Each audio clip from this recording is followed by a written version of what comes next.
So in this lecture, we will be continuing with the numericals which we left in the previous class. Overall जो number of illustration मैंने superposition reflection के लिए दिए हैं, कुछ 14-15 questions हैं उसमें के कल तक मैंने आपको या प्रीवियस लेक्चर तक मैंने आपको 6 क्वेश्चन करवा दिए थे और जो 7th क्वेश्चन था वो एज अ होमवर्क मैंने आपको दिया था. But as I told you that कि हम दोबारा इसको कंटिन्यू करेंगे, तो वहीं उसी क्वेश्चन से हम अपनी बात को शुरू करते हैं. Shall we start? Yes sir. अब यहाँ इस पर्टिकुलर क्वेश्चन में हमको एक पल्स बताई गई है which is traveling with a speed of 10 meter per second on the first part of the string, ये जो thin part है. But further it says that if linear mass density of the left string is 0.25 that of the right string. ठीक है, तो right string की linear mass density अगर मैं कहता हूँ म्यू है, तो लेफ्ट स्ट्रिंग की जो है वो हो जाएगी 0.25 म्यू. ठीक है, as suggested in the question. तो फिर what speed does the transmitted pulse travel, तो अगला कितनी स्पीड से ये पल्स दूसरे पोर्शन पे ट्रैवल करेगा, ये फिगर आउट करना है. अब देखो, स्पीड ऑफ द पल्स जब हम लोग लिखते हैं यहाँ पे, तो हम जानते हैं कि उसका फॉर्मूला बनता है under root tension upon linear mass density. तो अंडर अजम्पशन यही बात होगी यहाँ पे कि इन दोनों स्ट्रिंग पर कॉमन टेंशन अप्लाई हो रहा है. तो सिंपल है, स्पीड या वेलोसिटी जो कह लें वो इनवर्स प्रोपोर्शनैलिटी में आएगी लीनियर मास डेंसिटी के साथ. तो अगर पहली पोर्शन पे स्पीड मैं क्लेम करता हूँ v1 है और दूसरे पोर्शन पे मैं स्पीड क्लेम करता हूँ v2 है, और मैंने इस प्रोपोर्शनैलिटी का इस्तेमाल किया, तो मैं लिख सकता हूँ v1 upon v2 is equal to under root mu two upon mu two upon mu one. यहां हमें ये समझना पड़ेगा कि म्यू2 का मतलब ये म्यू. ठीक है, इसको मैं म्यू2 कॉल कर देता हूं. चलिए, थोड़ा सिंपल भी हो जाएगा आप लोगों के लिए. और ये जो फैक्टर है इसको मैं कॉल करता हूं म्यू1. तो let's put up the numbers. v1 का वैल्यू हमें बताया है 10, v2 हमें पता करना है, इज इक्वल टू म्यू2 को सिर्फ हम म्यू लिखेंगे यहाँ पे, और म्यू1 को हम मेंशन करेंगे 0.25 म्यू. तो सिंपल है, यहाँ से ये म्यू फैक्टर और ये म्यू फैक्टर कैंसिल आउट हो जाएगा. This will become 10 upon v2 is equal to, देखिए आप समझते हैं नहीं समझते हैं, 4/9. ठीक, 0.25 जो होता है ना, ये 1/4 होता है. 1/4 डिनोमिनेटर का भी डिनोमिनेटर तो वो न्यूमरेटर में चला जाएगा. आई होप आप समझ पा रहे हैं. तो ये हो गया 10 upon v2 is equal to 2, और यहां से कैलकुलेशन पूरा करने पर मुझे आंसर मिलेगा 5 मीटर पर सेकेंड. तो पता चला कि इस स्ट्रिंग पर जो स्पीड डेवलप होगी पल्स की वो 5 मीटर पर सेकेंड. नेक्स्ट पॉइंट इस क्वेश्चन का हमसे ये कह रहा है कि compare the height of transmitted pulse and reflected pulse to that of the incident pulse. अब हम अंडर अजम्पशन ऐसे चलेंगे कि किसी ने कुछ क्वेश्चन पूछा, अच्छा यूनिट यहाँ पे सेंटीमीटर पर सेकेंड, सॉरी फॉर दैट, क्योंकि जो गिवन यूनिट है वो सेंटीमीटर का है. So let me correct this, centimetre पर सेकेंड. ओके, अच्छा, I was on a point कि हम अंडर अजम्पशन चलेंगे कि इंसिडेंट पल्स का जो हाइट है वो AI है, ट्रांसमिटेड पल्स AT और रिफ्लेक्टेड पल्स AR. अब हमसे ये कह रहा है कि हाइट कंपेयर करो. एक्चुअली हाइट का मतलब होगा यहाँ पे एम्पलीट्यूड. ओके, जो ये पल्स का एम्पलीट्यूड बन रहा है वो. ठीक है, अब देखिए, अगर मैं रिफ्लेक्टेड पल्स के एम्पलीट्यूड की इक्वेशन लिखता हूं तो वो कुछ ऐसी बनती है, v2 minus v1 upon v1 plus v2 into incident pulse. अब इस कैलकुलेशन को पूरा करते हैं, that is 5 minus 10 upon 10 plus 5 into whatever the factor of AI is. Okay, such that this will become 5/15. Of course ये minus के साथ आएगा, और माइनस का मीनिंग मैं आपको लास्ट टाइम भी बता चुका हूं कि ये इनवर्स होने को बता रहा है। पल्स क्रेस्ट अगर जा रही है तो ट्रफ बनेगा, ट्रफ जा रही है तो क्रेस्ट बनेगा, इस तरीके से। तो कैलकुलेशन पूरा करने के बाद मुझे इसका आंसर मिलता है नेगेटिव ऑफ AI/3। ठीक है, तो रिफ्लेक्टेड पल्स का एम्पलीट्यूड हो जाएगा 1/3 of the incident pulse. Minus को हम इग्नोर भी कर सकते हैं इन टर्म्स ऑफ मैग्नीट्यूड अगर हम कंसीडर करें। नेक्स्ट, अगर हम ट्रांसमिटेड पल्स की इक्वेशन लिखते हैं AT, तो हम सब जानते हैं उसकी इक्वेशन है 2V2 डिवाइडेड बाय, आपको ये याद हो जाना चाहिए अच्छे से, into AI। So amplitude of the transmitted pulse is equal to 2 into 5, speed 5 है, divided by 10 + 5 into AI. So this will become 10/15 AI, and after solution this will take a value of 2 AI/3 AI. अब compare करने के लिए पूछ रहा है ये। Compare करने का अपना मतलब यहाँ पे ये होगा कि हमें रेशो निकालना है। We just have to figure out a ratio. किसका किसका? Transmitted upon reflected. तो ट्रांसमिटेड का वैल्यू आ गया 2/3 AI, और रिफ्लेक्टेड का वैल्यू यहाँ पे आ रहा है, रिफ्लेक्टेड का वैल्यू आ रहा है AI/3, यानी कि 1/3 AI। AI फैक्टर कैंसिल हो जाएगा, बाई 3 और ये सारे फैक्टर भी कैंसिल आउट हो जाएंगे, और फाइनल आंसर हम लोग लिखेंगे AT/AR is equal to 2/1। 2/1। That's it. तो वैसे देखा जाए ना, ये क्वेश्चन ऐसे थोड़ा सा हेवी महसूस होगा, but if you know the formulae and conditions of solutions ठीक से आते हैं हमको, तो फिर ये बहुत इजी है कैलकुलेशन में। आइए अब एक और देखते हैं, अगला क्वेश्चन देखते हैं। इस क्वेश्चन में हमको एक पल्स दी गई है जो ट्रैवल कर रही है सर्टेन लेंथ्स पर। A और B ऐसी दो स्ट्रिंग्स हैं। मान लेते हैं ये A स्ट्रिंग है और इसके आगे यहाँ B स्ट्रिंग है, और इनकी लेंथ जो है ये 4L और L है। O पॉइंट पर हमने इनको बांध रखा है, एक ट्रांसवर्स वेव पल्स आगे भेजी गई है। तो फिर ऐसी 4 अलग अलग डायग्राम्स हमें दी गई हैं, जिससे हमें ये आइडेंटिफाई करना है कि रिफ्लेक्टेड और ट्रांसमिटेड पल्सेस के डायग्राम्स कैसे होंगे। ठीक, तो ये B वाली स्ट्रिंग ऐसे कंटिन्यू है आगे, ये समझिए जरा, दिस इज B स्ट्रिंग। ठीक है, और यहां पर ये हमने नॉट बांधी है। ठीक, अब जो A स्ट्रिंग है ना, उसकी लेंथ है 4L और उसका मास है M, जबकि B स्ट्रिंग जो है उसकी लेंथ है L और उसका मास है M। करेक्ट है, दोनों का मास सेम दिया इसने। अब देखो बेटा, सोचने की बात है कि अगर मैं लीनियर मास डेंसिटी A की निकालता हूं M/4L, और अगर मैं लीनियर मास डेंसिटी B की निकालता हूं तो आंसर आएगा M/L। तो हमें यहां देखते ही समझ में आ जाता है कि किसकी लीनियर मास डेंसिटी ज्यादा होगी, A की या B की? B की ज्यादा होगी। मतलब कौन डेंसर माना जाएगा? B जो है वो डेंसर माना जाएगा, और स्ट्रिंग A को हमें रेरर अजम्पशन देना पड़ेगा।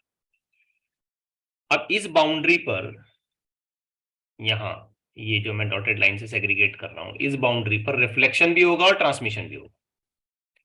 वेव का या पल्स का कुछ हिस्सा, कुछ पोर्शन, कुछ एनर्जी जो है वो आगे ट्रांसमिट हो जाएगी, और कुछ पोर्शन जो है वो रिफ्लेक्ट होगा। इंटरेस्टिंग बात यह है कि जो ट्रांसमिट हो रहा है उसके शेप में कोई खासा फर्क नहीं पड़ेगा। हाँ, एम्पलीट्यूड थोड़ा कम हो जाएगा, लेकिन शेप में कोई खास फर्क नहीं पड़ेगा। सही है, क्योंकि ट्रांसमिट तो वैसे ही होगा ना जैसे आ रहा है वैसे, खाली थोड़ा सा एम्पलीट्यूड हल्का कम हो जाएगा। ये बात कन्विंस हुई आपको? यस। ट्रांसमिशन में शेप नहीं बदलेगा, एम्पलीट्यूड हल्का सा चेंज, लेकिन रिफ्लेक्शन में जो है वो शेप बदल सकता है। इस बिना पे कि रिफ्लेक्शन रेयरर से हो रहा है कि डेंसर से हो रहा है। तब आप मुझे बताइए रिफ्लेक्शन कैसे हो रहा है? डेंसर। डेंसर से रिफ्लेक्शन हो रहा है। अगर रिफ्लेक्शन डेंसर से हो रहा है तो ये क्रेस्ट यहाँ इस ज्वाइंट पर पहुंच रहा है, इस मीडियम ऑफ, यहाँ जो मीडियम सेपरेट हो रहा है, यहाँ जो बाउंड्री बन रही है इस पर क्रेस्ट पहुंच रहा है, तो रिफ्लेक्शन किसका होने वाला है? ट्रफ। ट्रफ का होगा। On that basis option D तो हमारा गलत हो गया, सीधा सीधा गलत हो गया, वो सवाल ही नहीं पैदा होता है। ठीक है, अब बचे 3, ए बी और सी। तो इसमें भी ट्रफ है, इसमें भी ट्रफ है, इसमें भी ट्रफ है, लेकिन मैंने आपको एक लॉजिकल बात बताई है। अच्छा, सी भी देखो गलत हो जाएगा। सी में क्या मिस्टेक है आप देख रहे हो? सी में जो वेव ट्रांसमिट हो रही है ना उसका शेप चेंज हो गया, देखो इसको देखो, इसको देखो, ये जैसी है वैसी आगे जानी चाहिए थी ना। ये सीधा वाला पोर्शन पहले आगे जाएगा, फिर ये इंक्लाइन पोर्शन पीछे उसके चलेगा। तो यहां तो उल्टा हो गया, इंक्लाइन पोर्शन आगे है और ये सीधा वाला पोर्शन पीछे है, इसका मतलब ये भी गलत है। तो स्ट्रेट फॉरवर्ड हमें ऑप्शन सी और ऑप्शन डी तो रॉन्ग हो गई, ये यहाँ क्लियर हो रहा है। सही है? यस। अब बचता क्या है? ए और बी। इसमें हमें ये देखना है कि ट्रांसमिटेड पार्ट तो सीधा सीधा आगे निकल जाएगा, तो चलो भाई दोनों में जा भी रहा है। अब यहाँ एम्पलीट्यूड ज्यादा दिखा रहा है, यहाँ कम दिखा रहा है, इसको थोड़ा बाद में देखते हैं। रिफ्लेक्टेड पार्ट पर ध्यान देते हैं। मैंने आपको एक सिंपल सी बात बताई कि जो चीज पहले पहुंचेगी रिफ्लेक्शन उसका पहले होगा। यस। तो यहाँ ये सीधा वाला हिस्सा पहले पहुंच रहा है बाउंड्री पे, तो वो पहले रिफ्लेक्ट होगी, मतलब रिफ्लेक्टेड पोर्शन में वो आगे की तरफ होना चाहिए। तो फिर कौन सा ऑप्शन सही नजर आ रहा है? ए, बिल्कुल सही। ए करेक्ट आंसर है, क्योंकि ये जो सीधा वाला पोर्शन है ना, ये जिसको मैंने ग्रीन किया, ये पहले पहुंच रहा है, तो ये पहले रिफ्लेक्ट होगा।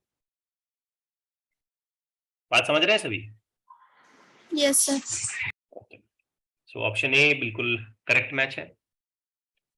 That's it. आइए देखते हैं क्वेश्चन 9। नेक्स्ट क्वेश्चन देखते हैं। कोई डाउट नहीं रहा ना इसमें? अच्छे से समझ में आ गई बात ये? Yes sir. Okay. A wave pulse traveling on the two piece of strings getting partially reflected and partially transmitted at the junction, the reflected wave is inverted in shape. Reflected wave invert हो गई, इसका सीधा मतलब क्या है? Denser से reflect. हाँ, तो ये first piece of the string है मान लें, और ये इसके बाद वाला अगला पीस ऑफ स्ट्रिंग, ऐसे मैं ब्लैक से बता रहा हूँ। तो जाहिर बात है अगर रिफ्लेक्टेड वेव इन्वर्ट हो रही है तो ये कैसा होना चाहिए? डेंसर होना चाहिए, और ये वाला जो पोर्शन होना चाहिए ये कैसा होना चाहिए? पैरेलल होना चाहिए। अब देखो एक सीधी सी बात है हमारे सामने है कि इंसिडेंट वेव पर इसने कहा वेवलेंथ लैम्बडा है, और ट्रांसमिटेड वेव की जो वेवलेंथ है ये लैम्बडा डैश है। तो कहने का मतलब ये है कि डेंसर में वेवलेंथ लैम्बडा डैश है और रेयरर में वेवलेंथ लैम्बडा है, और फिर ये कंपैरिजन हमको पूछ रहा है कि क्या। बिल्कुल इजी इसकी अंडरस्टैंडिंग है। देखिए वेलोसिटी की जो इक्वेशन होती है ना, वो होती है एन लैम्बडा। चूंकि फ्रीक्वेंसी का टर्म कांस्टेंट माना जाता है, तो हम लिखते हैं v is directly proportional to wavelength. अब बात यह है कि वेलोसिटी डेंसर मीडियम में लेस होती है as compare to the velocity in the rarer medium. Correct है? यस। डेंसर मीडियम वाली वेलोसिटी रेयरर के मुकाबले में कम होगी, ये बात तो हम बहुत अच्छे से जानते हैं, कई बार पढ़ चुके हैं हम ये बात। डेंसर मीडियम कॉम्पैक्ट होता है, टाइटली पैक्ड होता है, तो वहां पर स्पीड कम होगी वेव की as compare to the rarer medium. अब वेलोसिटी और वेवलेंथ तो डायरेक्ट प्रोपोर्शनैलिटी में आए, तो इसका मतलब क्या हुआ कि वेवलेंथ डेंसर मीडियम में कम होनी चाहिए as compare to the wavelength in rarer medium. अब यहां पर ये नोटिफिकेशन है लैम्बडा और लैम्बडा डैश, तो इस हिसाब से आप बताइए कि लैम्बडा और लैम्बडा डैश में क्या कंपैरिजन होना चाहिए? लैम्बडा रेयरर के लिए है, डैश डेंसर के लिए है, मतलब lambda greater as compare to lambda dash. बिल्कुल एकदम फंडामेंटल क्वेश्चन था ये, समझे बात को? यस। यहाँ शायद कुछ करेक्शन की जरूरत है ना। देखो ये दोनों बी और सी ऑप्शन सेम दिख रहे हैं। तो बी और सी में से आप जिसको चाहो उसको करेक्ट कर लो तुम। तो मैं सी को करेक्ट कर देता हूँ यहाँ। ऐसे लिखते हैं lambda greater than lambda dash, और फिर इसको बोलते हैं कि ये करेक्ट है। आ रहा है समझ में? Yes sir. ओके चलिए एक और देखते हैं, एक और क्वेश्चन।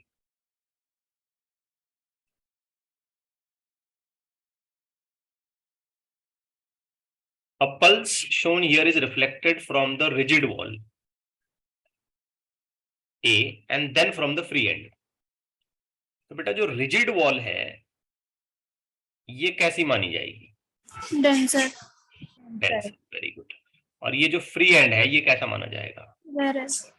अरे हमको बेसिक बात याद रखनी है कि डेंसर से रिफ्लेक्ट होगा तो शेप इन्वर्जन हो जाएगा, क्रेस्ट ट्रफ में कन्वर्ट हो जाएगा और ट्रफ क्रेस्ट में कन्वर्ट हो जाएगा। ठीक है? यस। हाँ, और रेयर से अगर रिफ्लेक्ट होता है तो कुछ नहीं होगा, शेप जैसा था वैसे रहेगा। और एक बात हमको ये याद रखना है कि जो पोर्शन वेव का पहले पहुंच रहा है रिफ्लेक्शन के बाद वही आगे होना चाहिए। तो क्वेश्चन हमसे फर्दर ये पूछ रहा है कि अगर ये पहले एंड ए पे रिफ्लेक्ट होती है और फिर एंड बी पे रिफ्लेक्ट होकर चलना शुरू करती है तो उसका शेप कैसा होगा, ये पूछ रहा है। तो सोचो बेटा अगर वो एंड ए पे रिफ्लेक्ट हुआ ना तो मैं उसकी एक डायग्राम आपके सामने बनाता हूं। एंड ए से रिफ्लेक्ट होने के बाद ये हमको ऐसा दिखना चाहिए और इधर जाता हुआ रहना चाहिए। करेक्ट है? यस। ये आफ्टर फर्स्ट रिफ्लेक्शन है क्योंकि ये पहले पहुंचेगा तो रिफ्लेक्शन के बाद यही आगे जाएगा, और ये क्रेस्ट के शेप में है तो ये नीचे इसका ट्रफ का शेप हो जाएगा। ये फर्स्ट रिफ्लेक्शन के बाद हुआ, ये फर्स्ट रिफ्लेक्शन के बाद। अब सोचो सेकंड रिफ्लेक्शन के बाद क्या होगा। तो ये वाली वेव इधर इधर इधर ट्रेवल कर रही है, अब यहां रिफ्लेक्शन जो होना है वो तो रेरर से हो रहा है, ये वाला एंड तो रेरर एंड है, तो रेरर एंड में शेप में कोई चेंज नहीं आएगा। है मैं करेक्ट? मतलब ये ट्रफ अचानक से क्रेस्ट में कन्वर्ट हो गया ऐसा नहीं होगा। नहीं होगा। अगर ऐसा नहीं होगा तो इसका सीधा सा मतलब है कि ऑप्शन बी नहीं आने वाला, ऑप्शन डी नहीं आने वाला। अब रहा सवाल ए और बी, ए और सी का। तो अब आप सोच के बताओ कि ऑप्शन ए आना चाहिए कि सी आना चाहिए? ए आना चाहिए। क्यों? क्यों? क्योंकि आंसर सिंपल है, जो शेप पहले पहुंचा रिफ्लेक्शन के बाद वही आगे होना चाहिए। ये फ्लैट पोर्शन पहले पहुंच रहा है तो रिफ्लेक्शन होने के बाद फ्लैट पोर्शन ही आगे होना चाहिए, तो ये फ्लैट पोर्शन आगे। यस। समझा नहीं समझा? Yes sir. Yes sir. Second reflection की अगर आप डायग्राम रिट्रेस करना चाहते हो आफ्टर सेकंड रिफ्लेक्शन तो you may get the wave look like in this manner and running like this. तो इस हिसाब से हमारा ऑप्शन ही आ जाएगा। थोड़ा सा चालाकी से काम करना है, इसमें सोचना है अच्छे से। चलिए एक और क्वेश्चन देखते हैं। Let's take another. अब ये एक पैराग्राफ बेस्ड क्वेश्चन है, इसके क्वेश्चंस मैं बाद में आपके सामने रखता हूं, पहले पूरा पैराग्राफ पढ़ लेते हैं और फिर क्वेश्चंस बाद में एनालाइज करते हैं। In the figure shown a sinusoidal wave is generated at end A, यानी कि यहां से वेव जनरेट हो रही है। The wave travels along the positive X axis and during its encounter another spring BC, तो ये दूसरा स्प्रिंग यहाँ पे लगा दिया है विद जंक्शन बी। तो ए बी एक पोर्शन हो गया और बी सी एक पोर्शन हो गया। अब ये कह रहा है कि ए बी की जो डेंसिटी है वो रो है और बीसी की डेंसिटी जो है वो 9 रो है। मतलब कौन डेंसर? बीसी। ये वाला डेंसर। सिंपल बात है, उसकी डेंसिटी ज्यादा है। और ये वाला हो गया रेरर। अब इसमें फर्दर ऑन वो आगे चल के ये भी कहता है कि ये ए से बी जो पोर्शन है इसके जो रेडियस है वो 2r है, और ये जो बी से सी पोर्शन है इसका रेडियस स्मॉल r है। अब यहां थोड़ा सा हमको केयरफुल होना है, हालांकि ये थिन है लेकिन डेंसिटी उसकी ज्यादा है। ठीक है, ऐसा हो सकता है ना। डेंसिटी का मिसकंसेप्शन आप दिमाग में ऐसे मत लाओ कि ज्यादा मोटा रहेगा तो ही ज्यादा डेंसिटी, ऐसा नहीं है। Density is all about the compactness of the material, कितना कंपैक्ट, टाइटली पैक्ड अगर कोई चीज है उस हिसाब से डेंसिटी होती है। फिर ये आगे रीड करता है कि अगर एम्पलीट्यूड और इक्वेशन और ये वेवलेंथ वगैरह सब इंसिडेंट के लिए, रिफ्लेक्टेड के लिए और ट्रांसमिटेड के लिए ऐसे ऐसे हैं, तो फिर कुछ क्वेश्चंस आगे बनने वाले हैं। अब उन क्वेश्चंस को एनालाइज करने से पहले मैं कुछ और फैक्टर्स यहां पे समझना चाहता हूं, जैसे ये कि ये जो पोर्शन है इसके लिए इसके लिए लीनियर मास डेंसिटी मैं लिखता हूं μ1 और दूसरे वाले पोर्शन के लिए मैं लिखता हूं लीनियर मास डेंसिटी μ2। ये नॉर्मल डेंसिटी है, ये डेंसिटी है मास अपॉन वॉल्यूम की, याद रखना। और ये लीनियर मास डेंसिटी जो होती है वो होती है मास अपॉन लेंथ की। तो मैं चाहता हूं कि हम सबसे पहले μ1 को एनालाइज करें। इसलिए ये जरूरी है क्योंकि हमारी वेलोसिटी की इक्वेशन जो है ना वो रो से आइडेंटिफाई नहीं होगी, ये म्यू से आइडेंटिफाई होगी, लीनियर मास डेंसिटी से आइडेंटिफाई होगी। सो μ1 अगर मैं लिखता हूं ना तो वो होता है बेटा मास, जो भी करस्पॉन्डिंग मास है उसका, अपॉन जो भी करस्पॉन्डिंग उसकी लेंथ, मास अपॉन लेंथ, याद रखिए। ठीक है, जो मास फैक्टर यहां आ रहा है ये हो जाएगा density into volume upon length.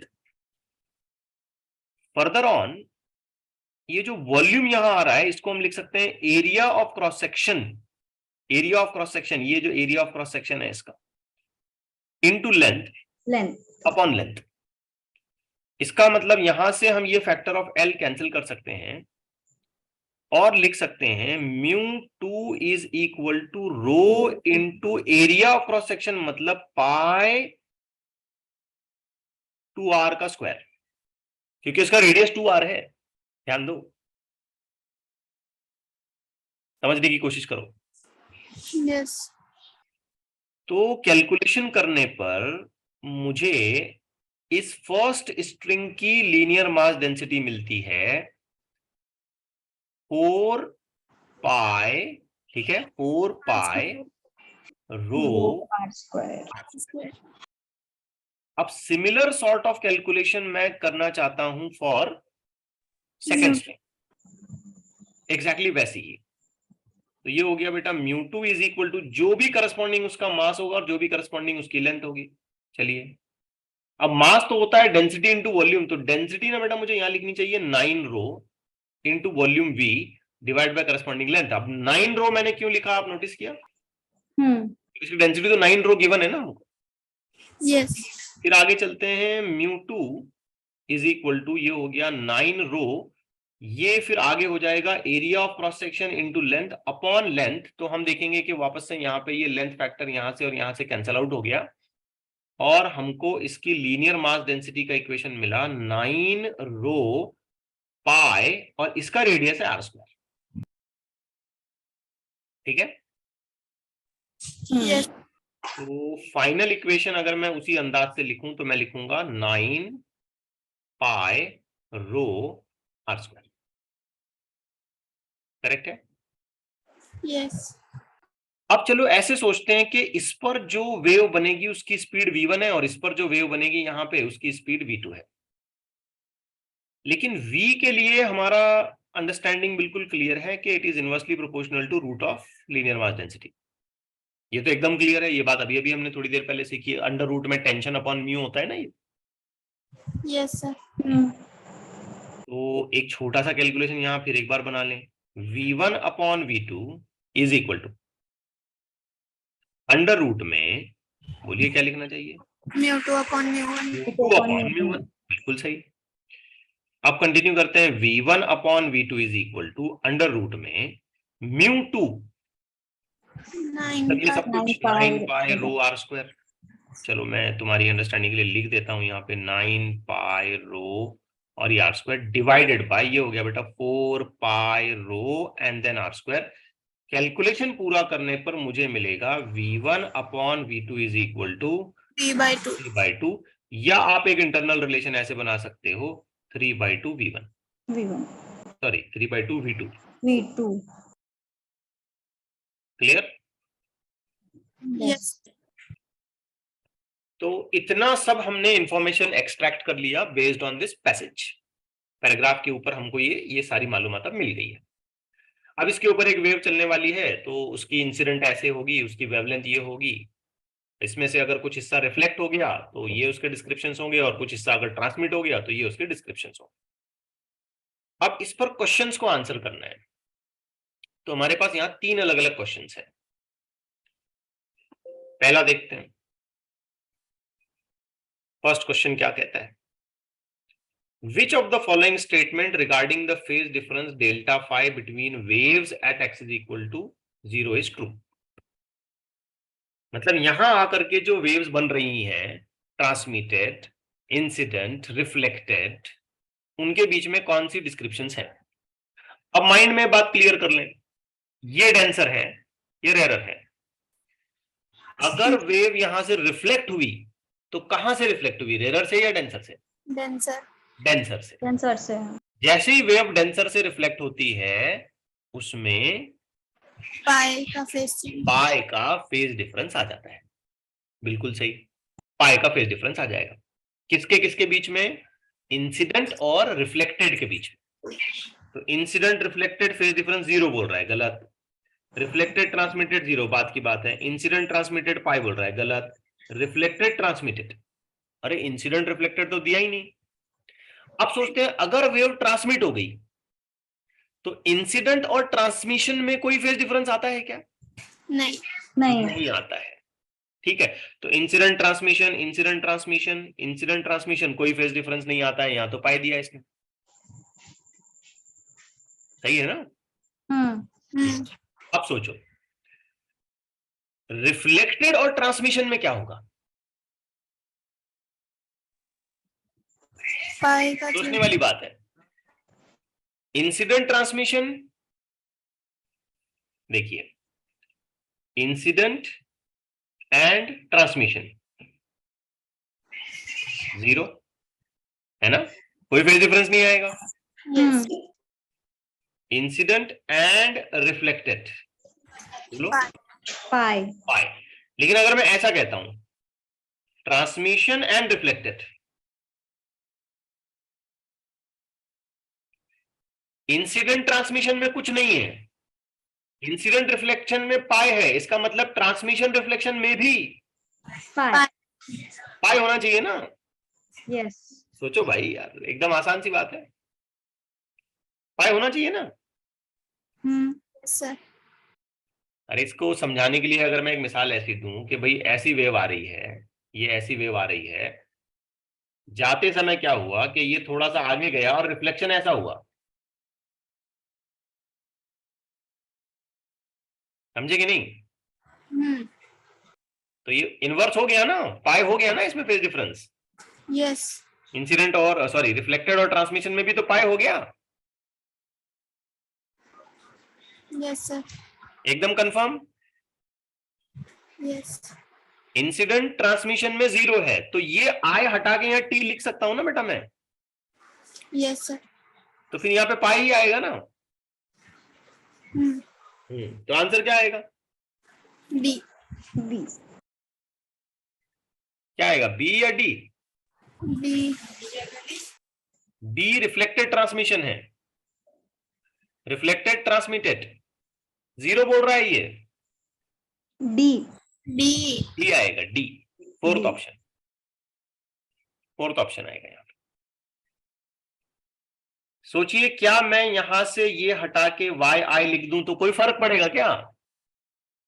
हाँ। सॉरी यहां नहीं, सॉरी यहां नहीं, यहां यहां कोई फर्क पड़ेगा क्या? नहीं पड़ेगा ना, क्योंकि ट्रांसमिशन जिस फेज में चल रहा है इंसिडेंट भी उसी तरीके से तो था। जैसी वेव आई वैसे ही तो आगे जाएगी, खाली एम्पलीट्यूड कम होगा। कन्विंस हो रहे हैं नहीं हो रहे हैं? Yes sir. चलिए ठीक है, आई होप सो समझ गए होंगे। देखो अभी भी मौका है, अगर कुछ डाउट है तो बोले, फिर अदरवाइज मैं आगे बढ़ता हूं।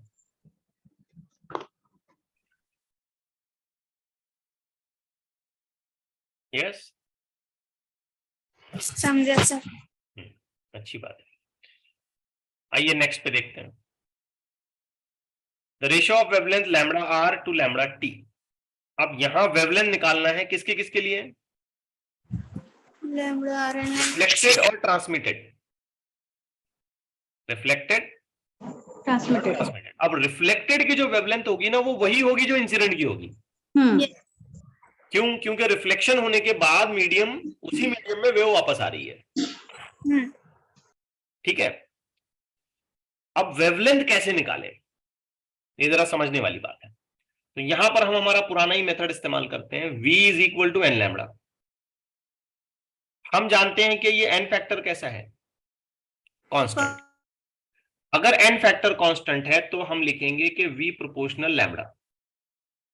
इसका मतलब 1:2 का आंसर हो जाएगा लैम्बडा 1 अपॉन लैम्बडा 2। ठीक। अब मीडियम 1 मतलब वो मीडियम जिसमें इंसिडेंट वेव चल रही है या रिफ्लेक्टेड वेव चल रही है? रिफ्लेक्ट, दोनों। दोनों।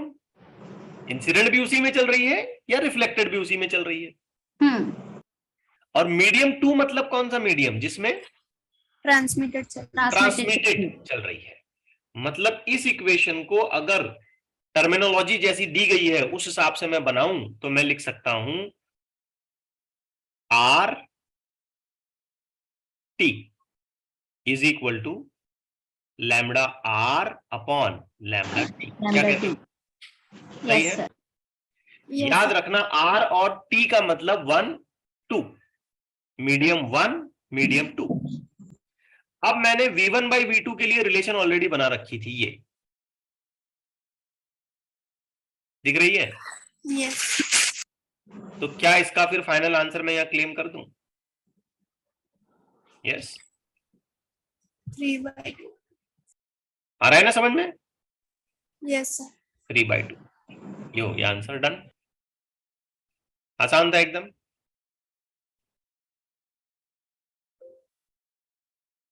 ऐसा नो? यस। होप आप समझ रहे हैं बात को। अब देखते हैं question number 13 and the last question for today, and then here we will stop. Ratio of amplitude reflected और ट्रांसमिटेड। अब छोटा सा कैलकुलेशन आपने करना है। सोचिए रिफ्लेक्टेड की आपके पास इक्वेशन क्या है? v2 minus v1 v1 plus v1 into v1 plus v2 into जो भी एम्पलीट्यूड इंसिडेंट का है। तो हम कंटिन्यू करते हैं, AR इज इक्वल टू, अब V2 की इंडिविजुअल वैल्यू तो हमारे पास नहीं है और V1 की भी इंडिविजुअल वैल्यू हमारे पास नहीं है, लेकिन हमारे पास कंपैरिजंस हैं उसके। तो हम एक सब्स्टिट्यूशन कर लेते हैं, V1 हटा के हमेशा ये वैल्यू लिख देंगे 3/2 V2। ठीक है। तो यहां मैं V2 को जैसा है वैसे लिखता हूं, माइनस ये हो गया 3/2 V2 divided by 3/2 V2 plus V2 into AI। अब यहां से V2 मैंने कॉमन लिया, कैंसिल किया, यहां से V2 कॉमन और कैंसिल। पूरा V2 कॉमन कैंसिल होने के बाद मुझे मिल रहा है AR is equal to 1/2 divided by 5/2। तो ये बाई टू फैक्टर पूरी तरीके से कैंसिल हो गया। AR is equal to 1/5 AI। Correct हो गया यहां तक? Yes sir.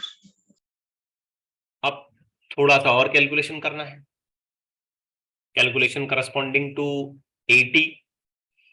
इक्वेशन रिकॉल करें, 80 is equal to 2v2 upon V2 upon V1 plus V2 into AI।